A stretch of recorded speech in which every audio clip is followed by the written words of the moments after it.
안녕하세요. 구주입의 다산본원 총괄실장 윤영주 선생님입니다. 자, 갈매고 친구들 많이 기다렸을 것 같은데 선생님이 이번에 갈매고 분석 영상을 가지고 와봤어요. 그래서 선생님이 지금 저희 학원에서 찍고 있는 영상들을 다 보고 있는데 어제 평내고 분석 영상에 댓글이 달렸더라고요. 그래서 갈매고도 영상이 나오나요? 그랬는데 엄청 반가웠어요. 그래서 제가 오늘 찍기로 돼 있었는데 댓글을 달아주셔서 너무 감사했고 그것에 부응하는 영상이 되기를 바랍니다. 자, 갈매고 분석 시작해 보도록 할게요. 자, 2025년 1학기 갈매 중간고사 기출 분석입니다. 자, 일단 문항 분석을 해보자면 총 21문항이고 시험 범위는 다항식의 연산에서 3차 방정식까지였어요. 근데 시험 범위가 아주 특이한 건 아니었지만 보통 타 학교들은 3차 방정식 이전인 2차 함수까지 시험을 봤는데 조금 더 들어간 상황이었고 근데 아주 부담스러울 만큼 시험 범위가 큰 상황은 아니었습니다. 그리고 객관식 19문항, 논술항 2문항으로 배점은 85점, 15점에서 100점인 이런 시험지였어요. 단원별 문항 분표를 보자면 다항식 연산이 4문항, 항등식과 나머지 정리가 3문항, 인수분해 하나, 복소수 5문항, 2차 방정식과 인차 함수 5문항, 3차 방정식에서 3문항이 출제되었습니다. 여기서 특이한 점은 인수분해가 너무 그쵸? 한 문항이 출제되었다는 게 좀 다른 학교에 비해서 좀 특이한 점이고요. 그 한 문항마저도 서술형이었어요. 그냥 논술형에서 인수분해 하는 문제가 논술형 1번으로 출제되어서 그렇게 어렵지도 않은 인수분해 문제가 하나 출제되었고요. 객관식에는 인수분해 문제가 하나도 없었다는 점이 좀 특이한 점으로 볼 수 있겠습니다. 그 다음에 문항 분석 선생님이 난이도로 이렇게 문항을 한번 분류해 봤는데요. 일단 21문항인데 기본이 8문항, 중이 9문항, 중상이 3문항, 상이 한 문항이 있어요. 선생님이 이걸 분류할 때 선생님이 뭐 다산이나 동아 이런 학교들을 많이 분류해 봤는데 이렇게 상으로 분류하는 문제가 사실 쉽진 않거든요. 근데 상으로 들어가는 문항이 갈매에서 한 문제가 나왔다. 매우 의미 있는 것이라고 볼 수 있겠습니다. 자, 그래서 그 상문항이 객관식 19번이었는데요. 객관식 19번 유형은 킬러 문항이라고도 볼 수 있을 것 같고요. 2024년 모의고사 기출을 변형한 문제예요. 그냥 이 기출도 사실 어려웠는데 그것을 변형해서 낸 19번 문항이었습니다. 그래서 이따 선생님이랑 한번 같이 보도록 할게요. 그리고 90점 이상인 학생이 지금 전교에 6명 있다고 확인되고 있는데요. 물론 저희 반에 요 이상의 점수를 맞은 친구들이 있습니다. 그래서 갈매는 쉬워서 90점이 넘는 학교는 아니에요. 그래서 갈매에 대한 정보가 없으신 분들이 이 영상을 본다면 쉬운 학교 아닙니다. 그리고 모의고사 문제들도 나오고요. 거기에 킬러 문항도 나오는 학교예요. 그래서 시험 대비를 단단히 하지 못하면 최상위권은 갈 수 없는 학교라고 보시면 될 것 같아요. 자, 이제 선생님이랑 문항 분석에 들어가 볼게요. 자, 21문항의 갈매고 시험지를 선생님이 배점, 단원, 유형, 그리고 난이도로 분류해 놨습니다. 자, 여기서 좀 상위권을 가르는 문제, 그리고 특별했던 문제들을 선별해서 보자면 13번, 15번, 18번, 19번으로 4문항이에요. 자, 근데 보시면 모의고사 기출, 모의고사 기출, 모의고사 기출, 모의고사 기출이었습니다. 그래서 모의고사 유형이 취약한 학생들이 이 문제들을 놓쳤을 거라고 예상이 되고요. 이 문제들을 놓쳤으면 갈매에서도 상위권은 힘들지 않았나 이렇게 생각합니다. 그래서 갈매 수학시험지는 아주 쉬운 수학시험지는 결코 아니다. 이렇게 볼 수 있겠어요. 그리고 이 4문항 중에 또 특이한 것들이 있는데요. 바로 18, 19번입니다. 아까 얘기했죠. 19번이 킬러였다고. 그래서 18, 19번은 심지어 모의고사 문제에서도 2024년, 그러니까 바로 작년이죠. 최신 모의고사 변형 문제가 출제됐어요. 보통 이렇게 최신 모의고사 문제가 2문항이나 들어가는 경우는 흔한 경우는 아니에요. 그래서 선생님이랑 문항을 살펴볼 텐데 갈매가 굉장히 이번에 좀 할 말이 많고 그리고 좀 분석할 만한 학교였고요. 그래서 선생님 굉장히 관심 있게 보는 학교 중에 하나입니다. 자, 문항을 한번 보도록 할까요? 자, 13번 문항인데요. 기출문제, 모의고사 기출문제라고 했고요. 얘는 전형적으로 나머지 정리에서 많이 나오는 심화 문제죠. 선생님은 이 나머지 정리 풀 때 이게 처음 배울 때는 심하지만 너무 자주 나오는 심화라서 빈출심화? 뭐 이렇게도 불러요. 그래서 너무 자주 나오는 유형입니다. 그래서 여러분도 아마 13번이 모의고사 변형 문제긴 하지만 여기까지는 크게 어렵지 않았을 거라고 생각돼요. 그래서 이 문항은 저희 이제 교재에서 충분히 다루었던 문항입니다. 자, 그 다음 문항을 가볼게요. 자, 15번 문항인데요. 갈매고 15번 문항이고요. 저희 원티어 레드에 있는 모의고사 기출문항입니다. 보시면 거의 똑같죠.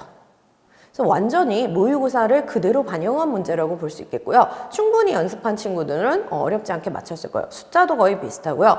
1차식의 상수 부분만 다른 정도라서 공부한 친구들은 15번까지는 무난히 맞췄을 거라고 생각이 들어요. 자, 이 문제도 적중했다고 말씀드릴 수 있고요. 자, 그 다음에 18번 문항인데요. 이것이 바로 2024년 3월달 작년 3월 모의고사에서 나온 문제예요. 그래서 저희는 내신 교재를 매년 업데이트합니다. 그래서 매년 기출들을 다시 분석해서 좋은 문제들을 다시 선별하고 그것들을 다시 교재화하는 작업을 하는데요. 그래서 지금 작년 모의고사 문제들도 올해 교재에 다 반영이 됩니다. 그래서 발빠르게 반영을 하고 있고 그것이 바로 적중했고요. 보시면 나 조건을 보시면요. 여기 Z 입장에서는 Z 앞에 개수랑 여기 Z가 없는 상수 부분의 개수 두 개의 위치만 바뀌어 있어요. 그래서 이 문항을 공부를 했다면 지금 갈매고 18번 문항을 틀릴 수는 없었을 것 같아요. 보통 지금 갈매 시험 끝나고 하는 들려오는 내용이 선생님 18, 19번이 너무 어려웠어요. 18, 19번이 어려웠다는 건 이제 여기 최신 모의고사 문제들을 아직 아이들이 공부를 못한 상황에서 시험을 봤다는 거겠죠. 근데 저희 반 친구들은 잘 봤어요. 그래서 지금 요 18번 문항도 작년 기출에서 완전 유사하게 나왔다고 볼 수 있겠습니다.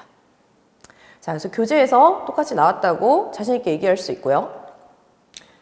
이게 갈매고 올해 19번 킬러 문항입니다. 보시면 도형이 그려져 있고요. a 6제곱 빼기 a 6제곱 분의 1의 값을 물어봤는데 엉뚱한 bc 길이랑 bd 길이를 준 것처럼 보여요. 근데 얘가 지금 그 길이가 똑같은 걸 이용하면 a, c, d, b를 지나는 반원을 그릴 수가 있거든요.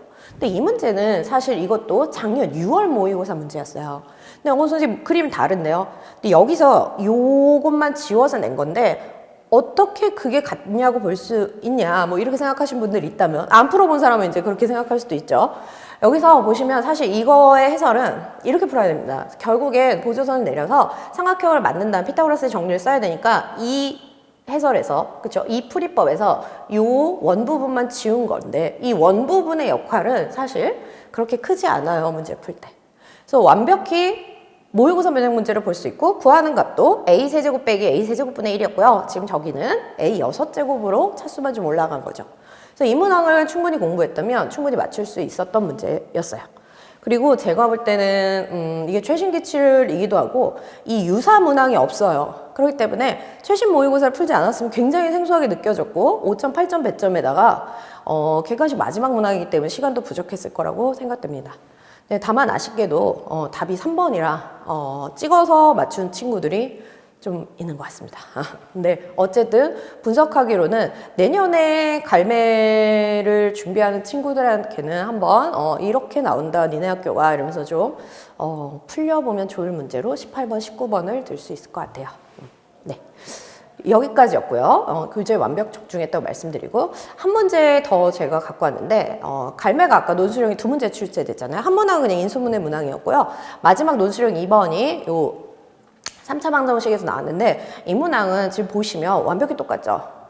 이게 저희 교재에도 있지만 왜냐면 저희 교재가 이제 교과서 문제들부터 이렇게 선별해서 넣었는데 요 문항이 완벽히 적중했고 사실 그래서 갈매에서 논술형 2문제는 큰 의미가 없었다. 이걸 얘기하려고 가져왔어요. 그래서 논술형은 어렵지 않은 학교였고요. 그냥 교과서 기반의 문제들로 풀 수 있으면 어느 문제집에서나 풀 수 있는 그런 유형들로 잘 마무리할 수 있는 시험이었다. 이렇게 볼 수 있겠습니다. 자, 여기까지 문항별로 본 갈매고 분석이었고요. 갈매에 대한 총평을 한번 해볼게요. 21문항짜리 시험지였어요. 그 중에 무려 4문항이 모의고사 기출 변형 문제였습니다. 그래서 그 4문항이 선생님은 등급을 결정지었다고 보고요. 거기다 4문항 중에 2문항이 최신 기출이었어서 최신 트렌드를 반영하는 학교라고 볼 수 있겠어요. 그리고 결국에 이런 것들을 풀어내려면 갑자기 어느 날 되는 게 아니기 때문에 결국 수학에 대한 기초 체력을 길러야만 하고 서술형은 비교적 교과서 기반으로 출제되었기 때문에 평소에 서스럼 없이 아주 막 풀이를 정돈하지 못하는 그런 수준의 학생들이 아니라면 무난하게 서술형은 잘 봤을 거라고 생각됩니다. 자, 그럼 이제 기말에 대한 전략인데요. 자, 중간고사 기출 기조로 보자면 모의고사 문항이 계속 출제될 거라고 선생님은 생각해요. 그래서 기말 부분에 대한 대비도 모의고사 문항 학습할 때 여러분이 어렵겠지만 반드시 학습을 했으면 좋겠고요. 그리고 그 기출 문제를 당연히 연습을 해야 되고 필수 유형에서 시간을 아껴서 좀 어려운 문항에 시간 배분을 해야 되기 때문에 필수 유형에 대한 기초 체력은 반드시 있어야 한다. 그리고 이번 고1 학생들한테 공통된 내용일 텐데요. 방부 등식의 심화 연습은 당연한 거고요. 이 단원이 가장 어렵잖아요. 그렇죠? 그리고 경우의 수 행렬의 신유형 학습이 필요한데 행렬이 이번에 처음 들어가서 여러분들이 자료도 부족하고 그죠? 어떤 친구들은 만약에 선행을 중등에서 좀 빨리 시작한 친구들은 심지어 행렬이 없는 교육과정으로 선행을 한 친구들도 있을 거예요. 그래서 행렬이 생각보다 좀 어색하고 약하고 이런 단원이 될 수 있으니까 신유형에 대한 학습이 꼭 필요하다고 생각됩니다. 그래서 저희는 행렬 부분만 따로 내신 교재를 제작을 했고요. 그래서 행렬 부분만 따로 행렬 119라는 교재로 내신 대비를 시작을 할 예정입니다. 자, 그리고 선생님이 이 1학기 때 늘 하는 얘기예요. 5월에만 정신 차려도 기말은 다 뒤집을 수 있습니다. 고1 첫 번째 시험은요, 뒤죽박죽일 수도 있어요. 진짜 실력이 있는 친구가 못 보는 경우도 있고요. 실력이 그 정도까지는 아닌데 좀 이렇게 찍어서 맞춘 것들이 그러니까 요행이 좀 있어서 실력이 올라간 친구들도 분명히 있습니다. 그것이 1년 동안 다시 자리를 잡아가는데요. 그 과정에서 첫 시험 못 봤다고 좌절할 것도 없고요. 잘 봤다고 막 너무 그렇게 들뜰 필요도 없습니다. 그래서 5월에 다시 정신 차리고 재정비를 하기만 해도 기말엔 5월에 좀 이게 나태한 친구들이 많기 때문에 금방 뒤집을 수 있다고 선생님은 생각해요. 그래서 제일 뒤집기 좋은 찬스가 1학기 기말고사라고 생각합니다. 그래서 여러분들은 바로 기말 대비에 들어갔으면 좋겠어요. 자, 그리고 이건 이제 저희가 갈매고 및 다른 학교들의 내신 대비를 하는 노하우인데요. 보시면 교재가 많죠. 그래서 포커스온이라는 전체 구집의 교재를 쓰고 그 다음에 지금 적중한 원티어 교재 그리고 또 학교별로 마지막에 학교 갈매면 갈매에 맞게 시험지 2회분을 제공하는 마지막 파이널 모의고사까지 제작을 해서 주고 있습니다. 그래서 기말도 똑같은 타임라인으로 공부를 하게 될 거예요. 그리고 더 중요한 건 그 방대한 양을 정리해서 양질의 수업하는 선생님들이 항상 준비되어 있다는 걸 기억해 주면 좋겠습니다. 자, 갈매고 영상은 여기까지고요. 선생님이 참 학생들도 많이 만나고 그러다 보니까 기말 대비를 앞두고 혹은 뭐 갈매고 후배들이나 뭐 다른 이제 입장에서 영상을 보게 될 텐데 시험이 끝났죠. 네, 저는 이제 시험 대비를 하면서 학생들한테도 배우는 게 있는 것 같아요. 그래서 작년에 기억에 남는 건 학생 중에 하나가 저희가 이제 수능 날 이렇게 콘서트를 하는데 한 친구가 글귀에 벽인 줄 알았던 것이 계단이었음을 깨닫는 시간이 되기를 하고 고2의 다짐을 적었어요. 고1 학생이. 그래서 제가 그걸 보고 굉장히 감명을 받았는데 수학 공부가 딱 거기에 걸맞는 것 같아요. 굉장히 하면 할수록 답답하고 벽이 느껴지겠지만 그것이 나중에 계단이 돼서 본인 실력의 상승을 반드시 이끌어 줄 겁니다. 그래서 갈매가 지금 시험지가 어렵기 때문에 아주 상위권이 아닌 친구들은 굉장히 벽같이 느껴질 수 있거든요. 근데 여기만 버티면 그것이 계단이 되어서 본인에게 반드시 본인의 높은 위치를 올려줄 계단이 될 것이 분명하니까 포기하지 않고 기말 대비를 시작하시길 바라겠습니다. 이상 다산 구주입의 윤영주 선생님이었습니다. 감사합니다.